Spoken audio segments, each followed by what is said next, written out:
Health insurance നിങ്ങൾ എടുക്കുന്നുണ്ട്, പല ഹോസ്പിറ്റലുകൾക്കും ഹെൽത്ത് ഇൻഷുറൻസ് കാണുന്നുണ്ട് അല്ലെ? നിങ്ങൾ എത്രയാണോ പേ ചെയ്യുന്നത് ആ പൈസയുടെ ചികിത്സ, നിങ്ങൾ 5000 കൊടുത്തിട്ടാ പോളിസി എടുത്തത്, 5000 രൂപയുടെ ചികിത്സ നിങ്ങൾക്ക് ജായിസാണ് അല്ലെ?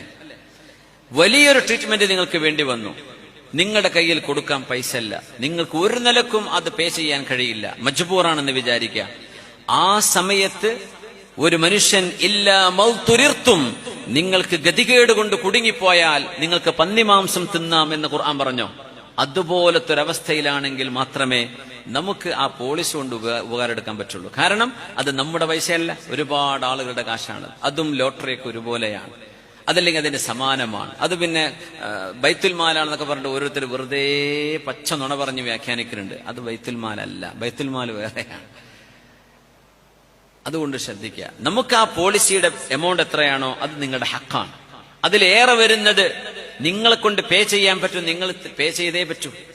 നിങ്ങൾ കുടുങ്ങിപ്പോയി, അള്ളാഹുവിന്റെ മുമ്പിൽ നിങ്ങൾക്ക് വേറെ വഴിയൊന്നുമില്ല, എന്നാൽ അത് ഉപയോഗിക്കാം എന്നല്ലാതെ ഇത്തരം വിഷയങ്ങളൊക്കെ വളരെ ഗൗരവമാണ്. നമ്മൾ വിചാരിക്കും ഇതൊക്കെ അള്ളാഹുവിന്റെ ദീൻ എന്ന് പറയുന്ന നിസ്കാരം നോമ്പ് അതോടെ തീർന്നു അല്ല. ജീവിതം മുഴുക്കയും അള്ളാഹുവിനെ സമർപ്പിക്കുമ്പോഴാ മുസ്ലിം ആവുക. അള്ളാഹുക്ക് സമർപ്പിച്ചു എന്നല്ലേ പറയാ. അത് നിങ്ങളുടെ ഫൈനാൻസിലും നിങ്ങളുടെ ഇക്കണോമിയിലും നിങ്ങളുടെ വീട്ടിലും നിങ്ങളുടെ ഹോം അഫയേഴ്സിലും നിങ്ങളുടെ സോഷ്യൽ അഫയേഴ്സിലും ഒക്കെ അള്ളാഹുവിന്റെ ഇടപെടലുണ്ട്. അത് നിങ്ങൾ ശ്രദ്ധിക്കണം. അള്ളാഹു തൗഫീഖ് ചെയ്യട്ടെ. പടച്ചതമ്പുരാൻ പറഞ്ഞ പോലെ ജീവിക്കാൻ അള്ളാഹു അനുഗ്രഹിക്കട്ടെ. ആമീൻ യാ റബ്ബൽ ആലമീൻ.